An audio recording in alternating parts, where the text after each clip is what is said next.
SEC media days have come and gone, and I think a lot of folks believe that Oklahoma is going to fire Brent Venables.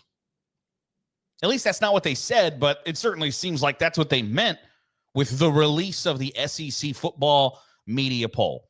First of all, kudos to the SEC, Big Ten, and ACC for still doing a media poll. Looking at you, Big 12, who were like, oh, it's a detriment to our teams. And Arizona State would have been way higher ranked if they had not been picked 15th. Shut up. Stupid. The whole idea of a media poll isn't to correctly predict where and how the conference is going to shake out in the upcoming season. It's to give us stuff to talk about. And it's done its job. Now, obviously, I don't think people are making wild predictions about who, where, and how they're going to rank these teams. But nobody at the end of the season goes back and looks at the preseason media poll to see, well, just how close were the pundits? Nobody cares. It's to give us something to talk about on July 20th. So here we go. If you didn't see it, it shook out like this. Texas, Georgia, Alabama, LSU, 1-4. Don't have a lot of gripes with that. South Carolina, 5, Florida, 6, Ole Miss, 7, Texas A&M, 8, Tennessee, 9, Oklahoma, 10, Auburn, 11, Mizzou, 12, Vanderbilt, 13, Arkansas, 14, Kentucky, 15, and Mississippi State, 16. And so when I tell you that people in the SEC think Brent Venables is going to get fired, the reason I say that is because if the Oklahoma Sooners finishes the 10th best team in the SEC in 2025, I would find it really difficult to believe that there's not a very strong push to push Brent Venables out of this top spot in Norman. Because if you go through teams 1 through 8 in the SEC, how many of those would you pick as college football playoff contenders? Not national championship contenders, but teams who have the expectation of this last Saturday of November being in a position to solidify themselves in the field.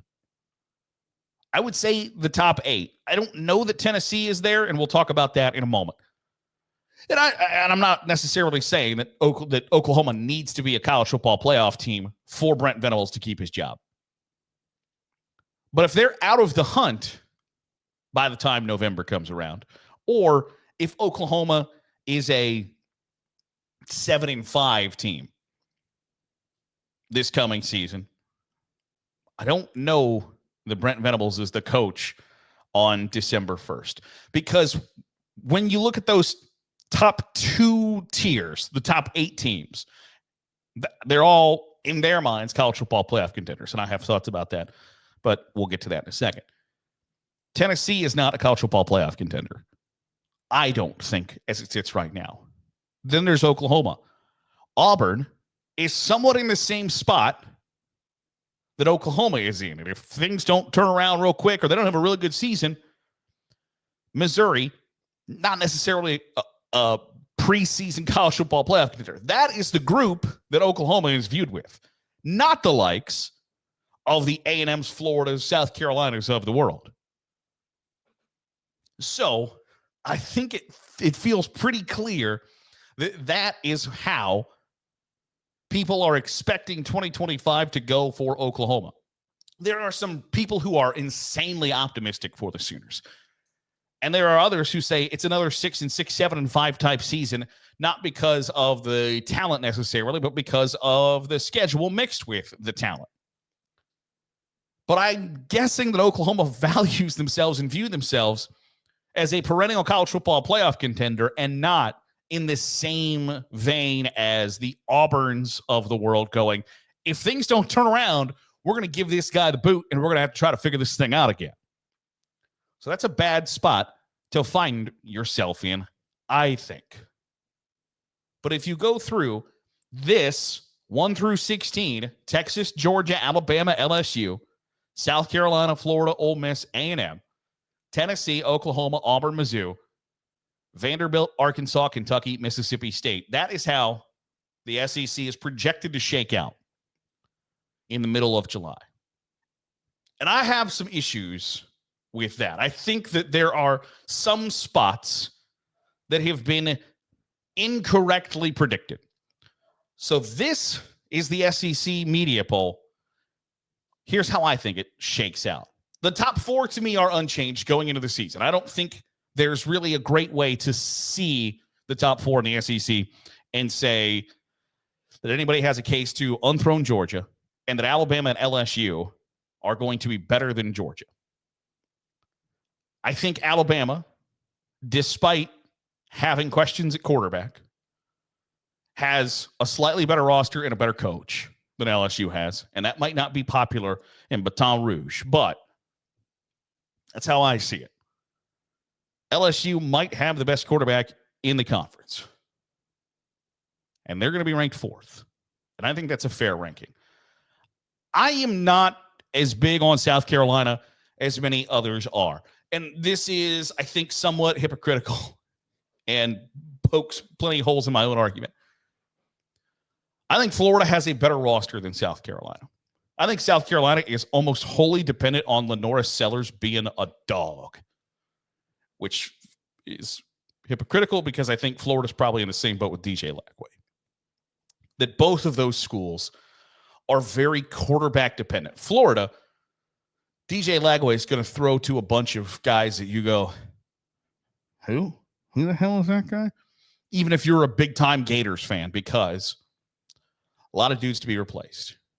And I think A&M, between those 3, might be, is the worst at quarterback, but their defense is really good, and I believe in Mike Elko. So I moved Florida and A&M past South Carolina because, to me, the hype for South Carolina almost feels unsustainable. The way they finished 2024 was fantastic. They really had started to put it together. And the schedule is not difficult for South Carolina, all things considered, coming into the season. Do they play Clemson? Yeah, at the end of the season. Not going to be an easy game. They don't play, I think, Texas and Georgia. They have Alabama and A&M at home. They go to LSU. I think 9-3 is somewhat easy for South Carolina to accomplish. It's just who do those 3 come against that can determine whether or not they're a college football playoff team. But every year, there is a team that played really well to close the season before and is really hyped to start 2025, to start the next season. And I don't know who else is in this category. I think maybe Notre Dame is in this category. That they are overhyped to start the upcoming season. And I think South Carolina fits that mold pretty specifically. It's the same thing like in fantasy football every year. There's a dude who had a monster running back every year. Monster running back who had a fantastic back half of the season before. And you spend all lead up to fantasy football drafts talking about how you got to draft Doug Martin and Jonathan Taylor number 1 overall. Otherwise, you're an idiot. And then those guys go on to have really bad seasons. And everybody goes, oh, Jesus, I wasted my first overall pick.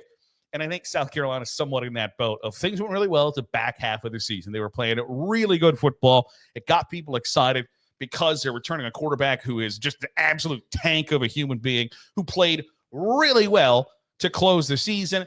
And they feel like they've got forward momentum. That doesn't always just flat out translate to the next season. So while I understand that ranking Florida 5, that they're somewhat wholly dependent offensively on DJ Lagway being a baller, I have more faith in DJ Lagway than I do Lenora Sellers. And I don't know that that's 100% fair or warranted if it's just blind faith to say, when I look at DJ Lagway, I feel somewhat confident. Like, this guy is going to both figure it out and play really well. Lenora Sellers, he doesn't make me feel any different. I just feel as if he might take a few more hits than DJ Lagway will. Now, being just a absolute just behemoth of a man will help take those hits. But if Lenora Sellers goes down, I know that Aaron Noland is a backup there at South Carolina and was a highly touted prospect. But I think you miss a beat and missing a step, especially in this area of the SEC competitiveness where you're not going to be able to, I don't think, South Carolina beat the Texas, Georgia, Alabama, LSUs of the world, but you can also beat/lose to anybody from 5 to 10 or 11 too. I put Oklahoma 8th. The Sooners are ranked 10th by the media in the SEC poll. I believe in John Mateer. I think John Mateer can play. My worry is John Mateer Will Howard, where he transfers to a higher profile program and does spectacular work, increases his own profile, and John Mateer, I'm not saying Oklahoma's going to win the national championship, but is John Mateer, Will Howard, who goes to a bigger program, has a ton of success, and people remember him as this one-year wonder at this blue blood program? Or is he Grayson McCall? If you remember last year, Grayson McCall had a spectacular career at Coastal Carolina. Just a phenomenal football player. Transferred to North Carolina State and was like, oh, hell, Wolfpack might be a contender to win the ACC. And things did not go well. He got injured, had to call it a career, and the season got torpedoed, and people are now like, well, what the hell happened there? I don't know. I'm going to blindly say that John Mateer is more close to Will Howard than he is to Grayson McCall, where just him being in Norman, I think, changes the Sooners from a 6-6 team to an 8-4 just by his presence. And hopefully I don't come back to look at that one day and go, oh, you're a dumbass. But I believe in John Mateer, and that might be like famous last words. I don't believe in Ole Miss as much as I believe in John Mateer. And I know that in Lane Kiffin's career, he has not done a great job of stockpiling great seasons back to back to back to back to back. They probably should have been a college football playoff team last year. All they have to do is not blow it about 3 different times, and they make the college football playoff, and they didn't. And that's with a first-round quarterback. So I have questions about Ole Miss. I have more questions about Tennessee. If Nico Iamaleava doesn't leave Tennessee, I probably put the Vols at 8, maybe even 7. Instead, and I think Joey Aguilar is going to play just perfectly fine for Tennessee. Is that going to be good enough? I don't know. So I have Tennessee, to me, is like the wild card of the group. You can either be galvanized by your starting quarterback and star player bolting after an NIL dust up, plus you lose some high profile figures offensively, defensively for the Vols. Or are they in the 12 and 13 range behind Mizzou and Arkansas? I think they are the ones I sit here and question, what are you going into fall camp? I don't know. I put Auburn above Mizzou. I left Auburn above Mizzou. Can Hugh Freeze figure Jackson Arnold out? You hope so. Because that's kind of his last hope, is Jackson Arnold being the player that a lot of people thought he was going to be at Oklahoma. I put Arkansas above Vanderbilt. I like Diego Pavia a lot. Not enough to make him 13th. And then Kentucky, Mississippi State, I think are easy to put at 15 and 16. I think Mark Stoops has gone from having one of the cushiest, nicest jobs in America to being somewhat on the hot seat. And that fall from grace is interesting as hell to me. And I've mentioned this before on the podcast, but it goes somewhat in circles. The schools who have come into the state of Ohio and recruited the second-tier players in Ohio, the high 3 stars, low 4 stars, or the low 3 stars, high 2 stars, have had success. Michigan State did it. Got them to the college football playoff. Then Luke Fickell got to Cincinnati. Cincinnati started to dominate that recruiting area. Cincinnati got to the college football playoff. Then Kentucky started putting a bunch of emphasis into recruiting Ohio, and Kentucky got pretty good. And now Jeff Brom's starting to do it at Louisville. There are other schools peeking their heads in there. Kentucky's fallen off. Michigan State's fallen off. Cincinnati's fallen off. I don't think that that's a coincidence. Kentucky and Mississippi State, to me, easily the 15th and 16th best schools in the SEC going into 2025. All of this can change. by injuries, by inappropriate conduct by coaches, whatever the case may be. All of this can change. But of the things that you look at 1 through 16, I feel almost concrete that Mississippi State and Kentucky will finish as the 15th and 16th schools in the SEC. Just as I almost feel as if the top 4 are dead set that it's Texas, Georgia, Alabama, LSU. I want to hear your thoughts on the SEC preseason media poll. Who do you have as the underdog, the dark horse, and who do you think is overhyped? I want to hear your comments in the comments below.